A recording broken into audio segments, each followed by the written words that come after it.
अस्सलाम वालेकुम students. Artificial intelligence के इस लास्ट लेक्चर में हम देखेंगे कन्वोल्यूशनल न्यूरल नेटवर्क्स को।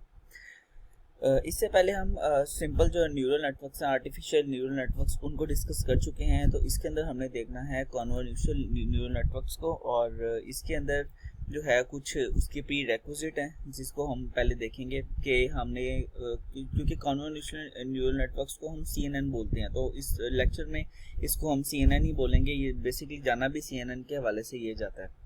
So there are some prerequisites that you must know before studying the CNN, के कुछ चीज़ें हैं जिनको आपको पहले पढ़ना है कि जिससे आपको हेल्प मिलेगी समझने में CNN होते क्या हैं। सो बेसिकली जो आर्टिफिशियल इंटेलिजेंस की फील्ड है उसके अंडर बहुत सारी फील्ड्स आती हैं, जैसे कि मशीन लर्निंग आती है, कंप्यूटर विजन आती है, इस तरह की और फील्ड्स आर्टिफिशियल इंटेलिजेंस के अंडर आती हैं। अब इसमें से एक एरिया होता है जिसका नाम होता है कंप्यूटर विजन।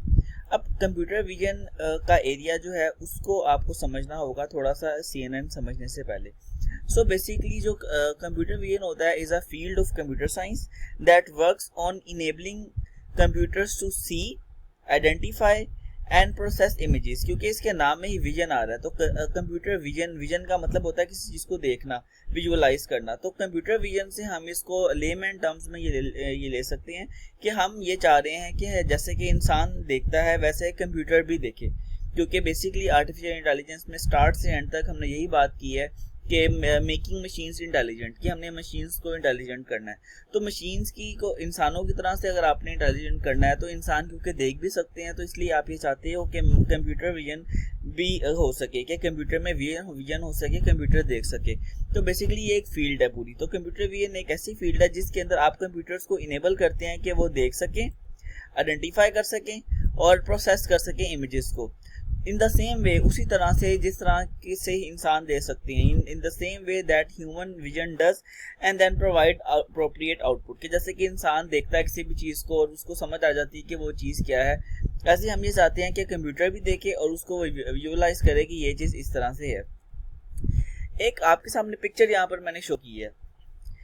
ये पिक्चर में अगर आप एक नज़र में इसको देखें तो आपको इस पिक्चर में एक चीज़ तो ये लगती है कि ये एक बोट है, ये दूसरी बोट है, ये तीसरी बोट है, ये चौथी बोट है, ये इसके पीछे सारी बोट्स हैं।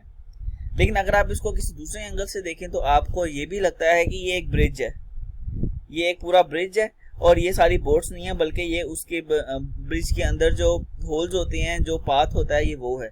लेकिन अगर आप इसको दूसरे एंगल से देखें तो आपको ये लगता है कि वन आफ्टर अनदर एक दूसरे के पीछे बहुत सारी ये शिप्स हैं। तो ये वो चीज़ है जिसको हम ऑप्टिकल इल्यूजन बोलते हैं। एक और पिक्चर से हम देखते हैं, ये पिक्चर मैंने आपको यहाँ पर शो की है। अब इस एक पिक्चर में आपको एकदम देखने से, फौरन देखने से कुछ लोगों को ये लगेगा कि ये एक पर्सन है जो कि जिसका हमने साइड से ब्लैक एंड वाइट पिक्चर लिया और उसके हाथ में ये जो एक हॉर्न है वो है जिसको वो बजा रहा है। लेकिन अगर आप इसको दूसरे एंगल से देखें तो आपको उसमें ये भी लगता है कि ये एक लेडी का फेस है। तो ये वो चीज़ें होती हैं जो हमें इल्यूट करती हैं, हमें ऑप्टिकल इल्यूजन हमें पैदा करती हैं।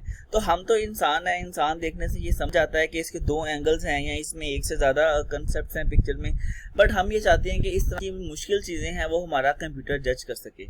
इसी को हम जो है वो CNN देखेंगे, इसी को हम कंप्यूटर विजन कहते हैं। और ये काम क्योंकि जो हमारी CNN है एक डीप लर्निंग के अंडर आता है। तो डीप लर्निंग में हम यही सीखते हैं कि किसी भी चीज़ को हम इस तरह की चीज़ों को हम कंप्यूटर से लर्न कैसे करवा सकते हैं। तो एक तो चीज़ होती है कि आम लाइक अगर आप अल्फ़ाबेट लिखा हुआ है हैंड रिटन और आप ये चाहते हैं कि कंप्यूटर इसको समझ ले, जिसको हम ऑप्टिकल कैरेक्टर रिकॉग्निशन कहते हैं। तो ये बेसिकली इतना मुश्किल काम नहीं होता as compare to this we are going to study now, कि जिस तरह की जो मुश्किल पिक्चर्स हैं जिसके अंदर से इल्यूजन्स ढूंढना है, उस तरह की चीज़ों को कंप्यूटर से अगर आपको लर्न करवाना है तो उसके लिए जो यूज़ होती है वो होता है कन्वोल्यूशनल न्यूरल नेटवर्क CNN जिसको हम बोलते हैं। सो बेसिकली इसकी डेफिनेशन पे हम आते हैं। So a convolutional neural network is deep learning algorithm, जो मैंने आपको डिस्कस किया है कि ये डीप लर्निंग एल्गोरिथम है which can take in an input image, जो कि इनपुट इमेज लेता है। इसलिए हमने इससे पहले कंप्यूटर विजन को डिस्कस किया डायरेक्ट। अगर मैं आपको ये समझाता तो आपको ये समझ नहीं आनी थी कि इनपुट इमेजेस को क्यों देंगे, लेकिन अब आप थोड़ा सा क्लियर होंगे इस बारे में कि इसको इमेज क्यों देंगे। इसको इमेज इसलिए देंगे ताकि हमें ये बता सके कि उस इमेज में क्या है। So we can take an input image, assign importance, उस इमेज के अंदर जो फैक्टर्स होते हैं उनको इंपॉर्टेंस देते हैं, जिनको हम लर्नेबल वेट्स बोलते हैं, कि उस इमेज के कुछ जगहों को हम वेट्स देते हैं उस इमेज के अंदर, and be able to differentiate one from other, और हम उसको एक पिक्चर से दूसरी को डिफरेंशिएट करती हैं। तो ये बेसिकली CNN होता है कि CNN एक डीप लर्निंग एल्गोरिदम है जिसको हम इनपुट इमेज देते हैं और वेट्स असाइन करते हैं उसके ऑब्जेक्ट्स को, और फिर हम ये चाहते हैं कि वो डिफरेंशिएट कर सके मुख्तलिफ पिक्चर्स और मुख्तलिफ फैक्टर्स के दरमियान। The pre-processing required in a CNN is much lower as compared to other classification algorithm, क्योंकि जो बाकी क्लासिफिकेशन एल्गोरिदम्स हैं उनके अंदर हमें काफ़ी ज़्यादा प्री प्रोसेसिंग और लर्निंग वगैरह करवानी होती है, लेकिन CNN एक अडाप्ट करता है चीज़ों, तो इसके अंदर हमें उतनी ज़्यादा इस जो लर्निंग है या प्री प्रोसेसिंग है वो नहीं करनी पड़ती। एक पिक्चर आपके सामने शो हो रही है, ये पिक्चर है कैट की। यहाँ पे आपको मैं समझा ये रहा हूँ कि आपने किसी भी पिक्चर्स, क्योंकि हमने काम पिक्चर्स पे करना है, तो पिक्चर्स जैसे इमेजेस की एक्सट्रैक्शन आपको किस तरह से करनी है, या इमेजेस के अंदर से जो फीचर्स हैं उन आपने लर्न कैसे करवाना है, या उनको आपने रिप्रेजेंट किस तरह से करना है। तो ये एक पिक्चर है, हम तो ये जानते हैं कि this is a picture of cat, but अगर हम ये चाहते हैं कि यही काम कंप्यूटर करे, कि अगर कंप्यूटर को एक पिक्चर दें और वो हमें बताए कि ये कौन सा एनिमल है, लाइक उसको हम एनिमल स्पेसिफाई कर दें लेकिन वो हमें ये बताए कि एनिमल कौन सा, तो उसके लिए आप ये समझ लें कि इसका जो एक माउथ है, इस माउथ की जो एक पिक्चर है, इस पिक्चर को मैंने इस जो राइट साइड पर आपको बड़ा स्क्वायर बॉक्स शो हो रहा है इसके अंदर मैंने शो किया। आप ये समझ लें कि ये कुछ ASCII या बाइनरी के डिजिट्स हैं या डिजिटल फॉर्म में ये पिक्चर है, यानी कि आप जब भी कोई पिक्चर अगर आपको डेटाबेस के सेल में स्टोर करनी होती है तो सारी बात आप उस पिक्चर को बाइनरी में कन्वर्ट करते हैं, फिर आप स्टोर करते हैं, क्योंकि एक जो कंप्यूटर होता है उसके लिए इमेज कुछ नहीं होता, उसके लिए सारा काम बाइट्स और बिट्स की फॉर्म में हो रहा है। इसलिए जो इस कैट का फेस था, इस फेस को हमने जिस फॉर्म में कंप्यूटर समझ सकता है उस फॉर्म में हमने यहाँ पे कन्वर्ट करके दिखा दिया। अच्छा, हमने इस पे फॉर एग्जांपल CNN लगाया और हमने इससे ये जानना चाहा कि ये पिक्चर किसकी है, तो फॉर एग्जांपल ये हमारे पास कुछ रिजल्ट्स आए। ये रिजल्ट्स कहते हैं कि ये 82% कंप्यूटर कह रहा है कि ये कैट है, 50% की कह रहा है कि डॉग है, क्योंकि हो सकता है कि उसके फेस के कुछ फीचर्स डॉग के फेस के कुछ फीचर से मिलते हों। 2% वो कह रहा है कि हैट है, क्योंकि आप देख रहे हैं कि हैट की तरह से भी कुछ आपको शो ऐसा नजर आ रहा है कि वो उसको थोड़ा सा ये भी लगा कि हैट है, उसको कुछ % ये भी लगा कि ये मग है, लेकिन ज़्यादा जो परसेंटेज थी वो हमारे पास कैट की थी। तो इसका मतलब है कि हमारे एल्गोरिदम ने ये क्लासिफाई किया कि इस पिक्चर में जो ऑब्जेक्ट है दैट इज बेसिकली कैट। तो ये काम होता है जो हमारा CNN कर रहा होता है। जैसे कि अगर इसको हम एक लोअर स्केल पे देखें तो आप देखेंगे ये एक हमने कुछ करैक्टर शो किया, ऑल्दो ये बिल्कुल विजिबल नहीं है, ये पिक्सेल्स की फॉर्म में है कि आपके पास ये एक मैट्रिक्स है ब्लैक का, और इस मैट्रिक्स में वाइट जो आपको शो हो रहे हैं इंडेक्स, वो आपके कुछ एक कैरेक्टर रिप्रेजेंट कर रहे हैं, और इसको हमने अपने जो CNN था उसको दिया, और CNN ने हमें ये बताया कि ये X है। इसी तरह से हमने एक राउंड फिगर जो था वो CNN को दिया, और CNN ने हमें भी ये बताया कि ये O है। तो ये CNN इस तरह के काम कर रहा होता है। लेकिन अब क्योंकि हमारे पास ये जो एक बॉक्स हमने शो किया है, ये बॉक्स हमारे पास बिल्कुल एक ब्लैक बॉक्स है। ब्लैक बॉक्स का मतलब ये है कि ये एक ब्लैक बॉक्स है, इसके अंदर हम नहीं देख सकते, हम इसकी बाहर की डिटेल देख सकते हैं। लाइक हमें पता है कि this is a CNN, but what's is happening inside this CNN we don't know. हमें ये नहीं पता कि इसके अंदर क्या हो रहा है, इसके अंदर कौन से एल्गोरिदम लग रहे हैं, कौन सा न्यूरल नेटवर्क है जो इस तरह के काम कर रहा है। तो बेसिकली CNN जो है ना हमारे पास अभी ब्लैक बॉक्स है। तो अभी हमने ये देखना है कि इसके अंदर किस तरह से होती है नेक्स्ट स्लाइड्स में। सो हम फॉर्मली CNN के स्टेप्स को स्टार्ट करते हैं कि CNN के बेसिकली 4 स्टेप्स होते हैं। बड़ा ध्यान से इसको हम देखेंगे, ये काफ़ी इंटरेस्टिंग टॉपिक है ये भी। CNN के 4 स्टेप्स होते हैं। पहला स्टेप है कन्वोल्यूशन, दूसरा स्टेप है पूलिंग या जिसको हम मैक्स पूलिंग भी बोलते हैं, थर्ड स्टेप है फ्लैटनिंग, और फोर्थ स्टेप है फुल कनेक्शन। तो पहले स्टेप पे हम चलते हैं जिसका नाम है कन्वोल्यूशन।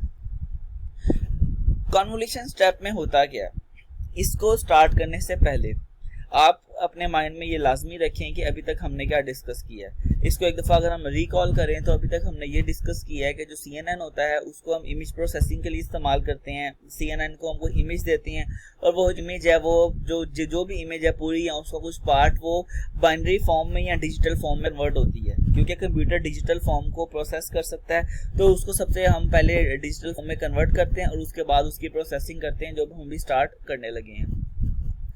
द फर्स्ट स्टेप जिसको हम बोलते हैं कन्वोल्यूशन।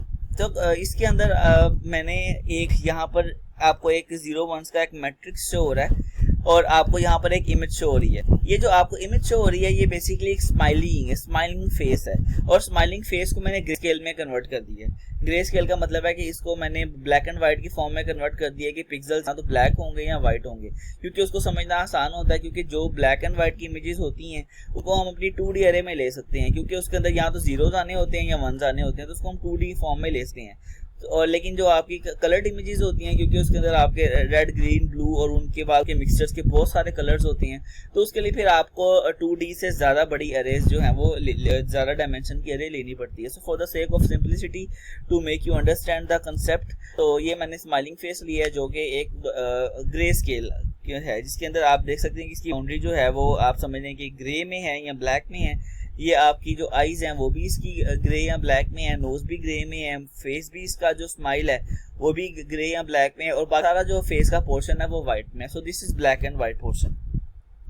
ब्लैक जो पोर्शन है उसको हम 1 से रिप्रेजेंट कर सकते हैं, जो व्हाइट पोर्शन है उसको हम 0 से रिप्रेजेंट कर सकते हैं। तो ये जो आपके पास एक स्माइलिंग फेस शो हो रहा है, आप समझ लें कि ये स्माइलिंग फेस ये इस तरह से मैट्रिक्स में शो किया है मैंने, क्योंकि पहले बाद में आपको बता चुका था कि जो आपके जो CNN होता है उसने इमेजेस पे काम करना होता है और जो इमेजेस होती हैं वो हमें 0 1 की या डिजिटल फॉर्म में कन्वर्ट करनी पड़ती हैं। तो यहाँ पर मैंने उसको बाइनरी फॉर्म में 0 1 की फॉर्म में कन्वर्ट किया है। और अगर आपको थोड़ा सा देखना भी चाहें तो ये जो इसकी 2 आईज हैं ये आपको, क्योंकि ये ब्लैक में है तो आपको ये जो 2 है ना ये आप आईज शो हो रही हैं।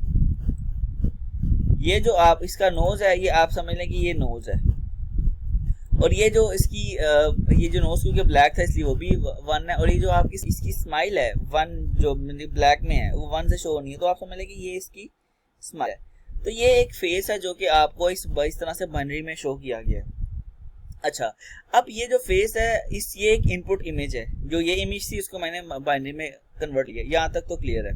अच्छा, उसके बाद एक और चीज आती है जिसको हम बोलते हैं फीचर डिटेक्टर या फिल्टर या कर्नल। इसको तीनों चीजें बोल सकते हैं। उसको हम फीचर डिटेक्टर भी बोलते हैं, उसको हम फिल्टर भी बोलते हैं, उसको हम कर्नल भी बोलते हैं। सो बेसिकली ये जो होता है it extract some features from our image. हमारे इमेज के अंदर से ये कुछ फीचर्स को एक्सट्रैक्ट करता है और इसको एक सेपरेट 2D अरे में स्टोर कर लेता है और उस इमेज को कंप्रेस कर लेता है। यानी कि उस इमेज में बहुत सारी चीजें ऐसी होंगी जो शायद आपको नहीं चाहिए होंगी। अगर आपको ये देखना है कि ये स्माइलिंग फेस है तो जो मेन काम होगा वो उसकी स्माइल से या आईज से या उसके जो नोज है उससे रिलेटेड होगा। तो इसके अंदर जो वो चीजें जो आपकी इतनी ज्यादा जरूरी नहीं थी फीचर डिटेक्टर में वो माइनस हो जाती हैं। यानी कि फीचर जो डिटेक्टर होता है या जो कर्नल होता है या जो फिल्टर होता है, तीनों नाम इसी के हैं। ये करता है, ये काम ये करता है। फीचर डिटेक्टर एक सब कंपोनेंट आप समझ लें, ये काम ये करता है कि ये इस पूरी इमेज में से कुछ फीचर्स को निकाल के एक अलग 2D अरे में स्टोर कर लेता है। इस तरह से वो एक अलग 2D अरे में स्टोर कर लेता है जिससे इमेज आपकी कंप्रेस हो जाती है। यानी कि इमेज वही होती है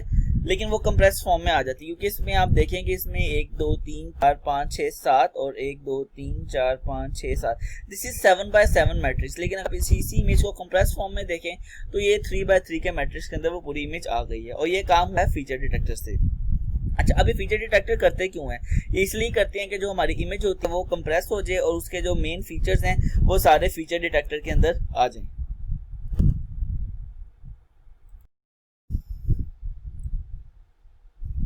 अब अगर हम उसके नेक्स्ट स्टेप में चलें, यानी कि ये हमारे पास थी इनपुट इमेज और ये हमारे पास वो फीचर डिटेक्टर था जो कि हमने अभी थोड़ी देर पहले पिछली स्लाइड के अंदर लिया था।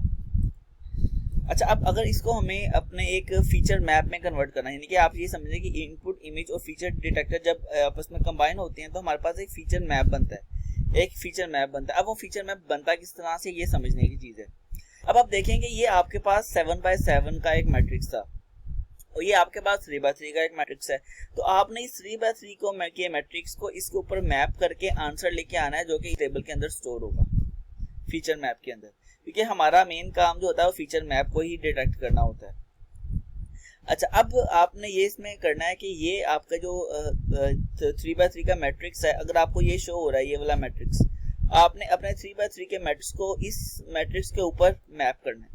अब मैप किस तरह से करना है, आप ये देखें कि इसमें कितनी रोज हैं जो आपस में मिलती हैं। जैसे कि ये रोज जो हैं, ये इन तीनों रोज में से किसी से भी नहीं मिलती। यानी कि अगर आप देखें तो 0 0 0 यहाँ पर कोई रो नहीं है, 0 1 0 की यहाँ पर कोई रो नहीं है, 0 0 0 की यहाँ पर कोई रो नहीं है, मतलब ये तीनों रोज इन तीनों रोज से नहीं मिलती, तो इसका आंसर आ गया 0 पहले इंडेक्स का। अच्छा, उसके बाद अब आपने जो नेक्स्ट लेना है, अब नेक्स्ट आप ध्यान से ये देखें, क्योंकि आपने 3 रोज 3 कॉलम का, अब आपने ये पहले लिया था, अब आपने जिसको मैं हाईलाइट कर रहा हूँ, आपने ये वाला मैट्रिक्स लेना है, ये वाला। इसके अंदर आपने इसको चेक करना है, जैसे कि इसके अंदर आप देखें तो 0 0 0 1 0 0 और 0 0 0। इसके अंदर आपकी जो 1 0 0 वाली रो है ये आपकी इससे मैच करती है 1 0 0 से, इसका मतलब आपकी एक रो मैच करती है, तो आपका जो सेकंड वाला कॉलम, ये सेकंड वाला वो आप लिख देंगे 1। फिर अगर आप इसको थर्ड वाले को देखें, लाइक इस वाले को आप देखें, तो इसके अंदर आपका जो है मैचिंग 0 0 0 0 0 0 और 0 0 0, इसमें से किसी से मैच नहीं होती, so it will become again 0। इस तरह से आप लेने के बाद जब आप नेक्स्ट लेंगे ये वाला, तो इसके अंदर आप अपनी मैचिंग करवाएंगे कि कितनी चीजें मैच होती हैं, तो आप देखेंगे 0 0 1 ये जो रो है, ये रो इस रो से मैच हो जाती है, तो इसका आपका आ जाएगा 1। इस तरह से आप जो है नेक्स्ट लेंगे ये वाला 3 का, और ये क्योंकि आखिरी इंडेक्स पे जाना है, तो इसके अंदर आप देखेंगे तो इसके अंदर भी आपकी कोई रो ऐसी नहीं है जो मिलती है, तो ये भी आपका आ गया 0। अब आप जब आपने नेक्स्ट लेना तो ऊपर से आपने फर्स्ट रो छोड़ देनी है, जैसे आपने फर्स्ट कॉलम छोड़ के नेक्स्ट पे गए थे, ऐसे फर्स्ट रो छोड़ के आपने ये वाला लेना है, ये 3,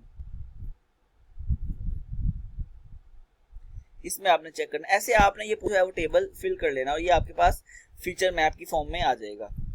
अच्छा, अब आपके पास जो फीचर मैप आता है वो समझ लें कि इस पूरे से जो इनपुट इमेज थी वो एक फीचर मैप जो अभी हमने बनाया था ये वाला, ये जो फीचर मैप था आपका, वो ये फीचर मैप इधर आ गया, ये आपका फीचर मैप है।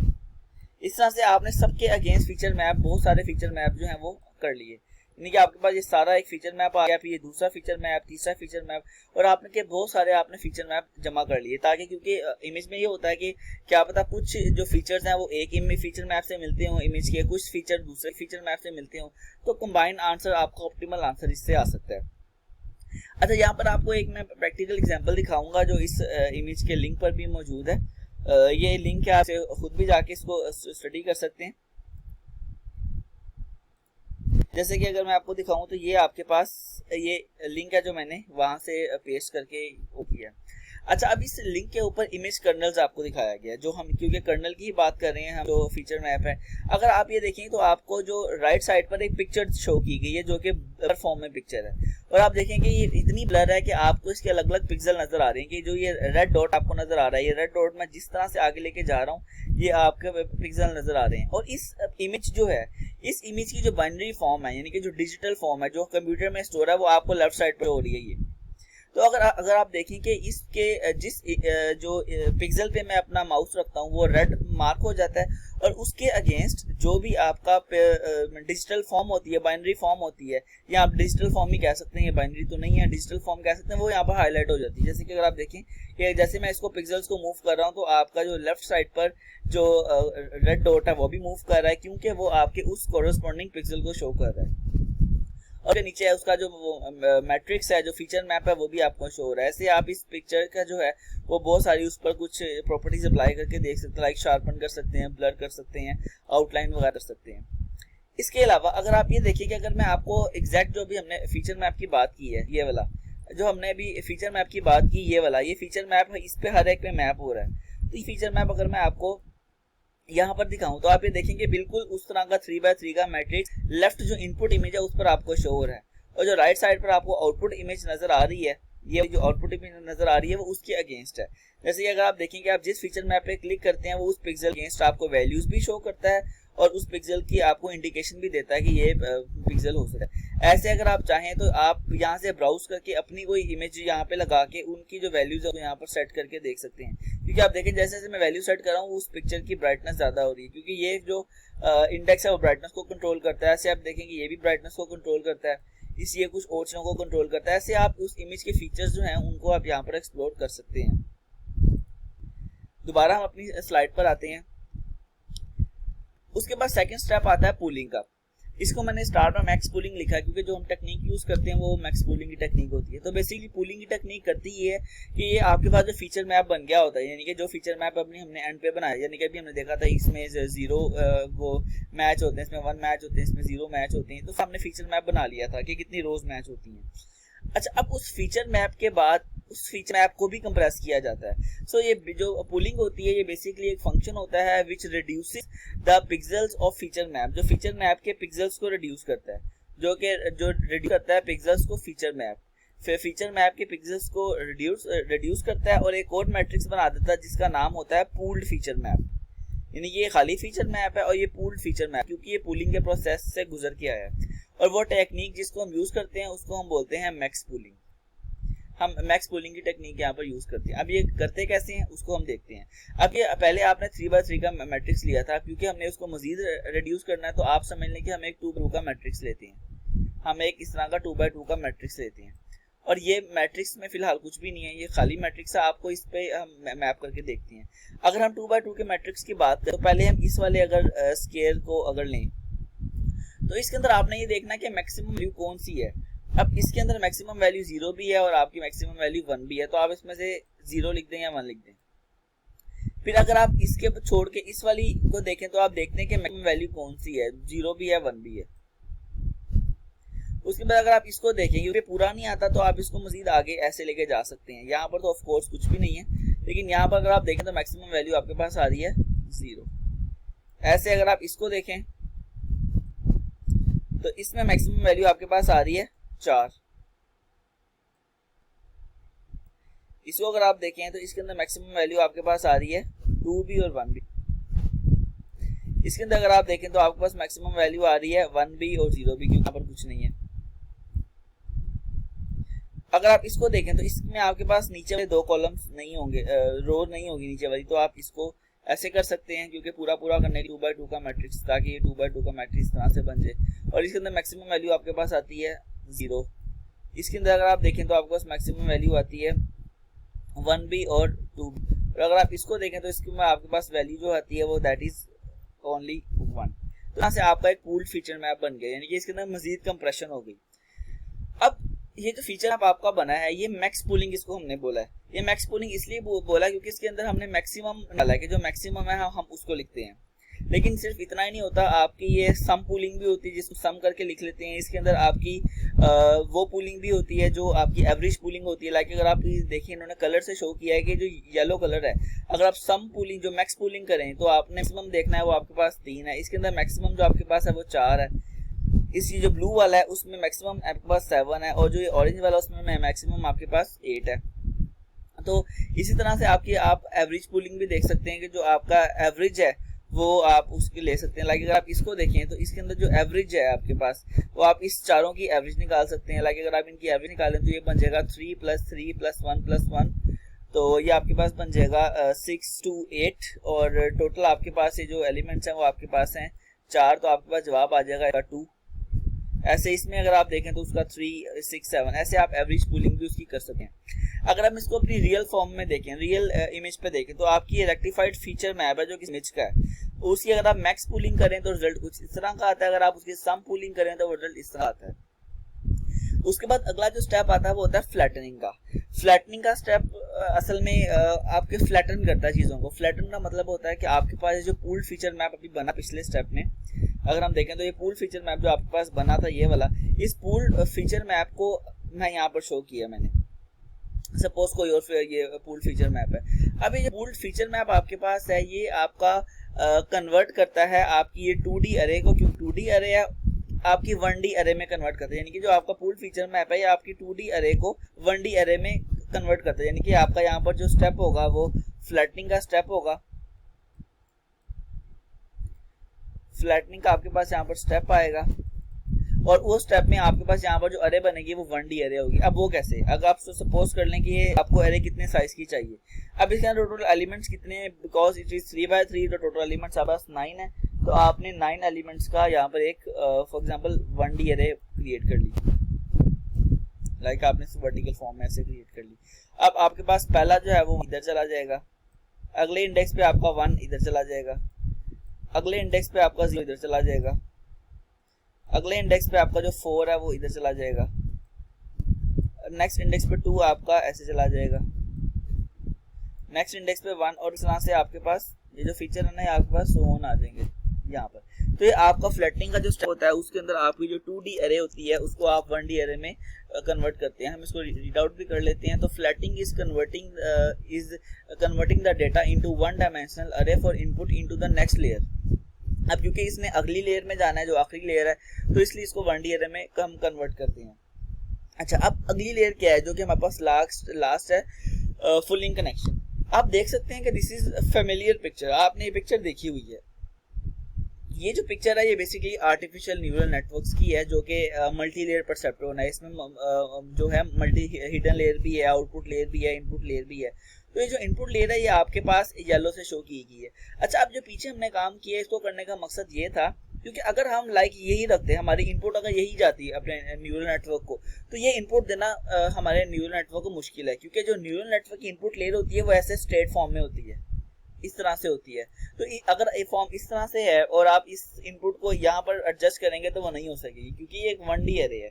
इसलिए आपने पूल फीचर मैप जो कि 2D अरे में था, फॉर्म में था, उसको आपने 1D अरे में कन्वर्ट किया। ये 1D अरे में आपने इसलिए कन्वर्ट किया ताकि ये जो पूरी की पूरी इनपुट लेयर है वो यहाँ पर एज अ इनपुट दे सके, यानी कि लाइक आपका 1104 ऐसे 1104 ऐसे आपकी यहाँ पर जो है वो इनपुट दी जा सके। तो इस जो न्यूरल नेटवर्क है उसको इनपुट देने के लिए आपने उसको 1D अरे में कन्वर्ट किया। तो फ्लैटनिंग के बाद आपने उसको यहाँ पर इनपुट दी और उसने अपनी पूरी वर्किंग की, जो कि हमने आर्टिफिशियल न्यूरल नेटवर्क के अंदर मल्टी लेयर परसेप्ट्रॉन में डिस्कस की थी। उसके बाद उसने आपको ये बताया कि इतने % जो है वो आपके पास डॉग है, इतने % जो आपके पास वो कैट है। ये कंसेप्ट है जो हम अपने पुरानी पिक्चर से लेके चल रहे हैं। लाइक हम ये चाह रहे थे कि इस पिक्चर को देखना कि हमने कंप्यूटर को ये दी और हमें देखना चाह रहे थे कि ये कैट है या डॉग है। उसके लिए हमने ये सारे काम किए, हमने उसको इसमें कन्वर्ट किया, बाइनरी फॉर्म में कन्वर्ट किया। हमने उसका जो फीचर डिटेक्टर उसका लिया, फीचर डिटेक्टर के बाद एक फीचर मैप बनाया, फीचर मैप से उसकी हमने पूलिंग की और उसके पूल फीचर मैप बनाया, पूल फीचर मैप से उसको हमने फ्लैटनिंग यानी कि 1D अरे में कन्वर्ट किया और फाइनली उसको हमने यहाँ पर इनपुट दी। और उस इनपुट से हमारी artificial neural network multi layer perceptron ने हमें ये बताया कि इतने % ये डॉग है, इतने % ये कैट है। तो इसमें जिसकी % ज्यादा होगी हम कहेंगे कि ये जो पिक्चर है वो उसी से ही रिलेटेड है। तो ये जो चीजें होती हैं ये आपकी इस तरह से काम करती हैं, जो आपका CNN होता है उसके अंदर। अगर आप इसकी एक प्रैक्टिकल एग्जांपल देखना चाहें तो आप जब स्नैपचैट यूज करते हैं, स्नैपचैट के अंदर जो फिल्टर्स होते हैं वो आपके फेस को रिकॉग्नाइज करते हैं, वो आपके आई को रिकॉग्नाइज करते हैं, आई की लोकेशन को एग्जैक्टली रिकॉग्नाइज करते हैं। अगर किसी फिल्टर ने ग्लासेस लगाने हैं आपको तो वो आपकी आई होती है उसको रिकॉग्नाइज करती है, आई की पोजीशन को रिकॉग्नाइज करती है। इवन अगर आपने ग्लासेस लगाए हो तो उसको भी अकोमोडेट करती है। और कुछ फिल्टर्स ऐसे होते हैं स्नैपचैट पे जिसमें आपके जो है एनिमल फेस डिटेक्ट करते हैं। लाइक अक्सर ऐसे फिल्टर्स आते हैं जो कैट का या डॉग का करते हैं। अब उस साइड पे एक तरफ कैट का होता है और एक तरफ ह्यूमन का होता है। अब ह्यूमन का जो फेस की जगह होती है वहां पर कैट का फेस रिकॉग्नाइज नहीं हो सकता और कैट के फेस की जगह पर ह्यूमन का फेस रिकॉग्नाइज नहीं हो सकता, because they both have different features. तो उन्होंने ये फीचर डिटेक्ट किए होते हैं कि अगर इस तरह के फीचर आए तो ये आपका लाइक ह्यूमन है, इस तरह के फीचर आए तो ये आपका एनिमल है। तो ये जो इमेज प्रोसेसिंग होती है इसके पीछे जो मेन एल्गोरिथम चल रहा होता है वो बेसिकली ये कन्वोल्यूशनल न्यूरल नेटवर्क ही होता है। आई होप आपको ये समझ आया होगा।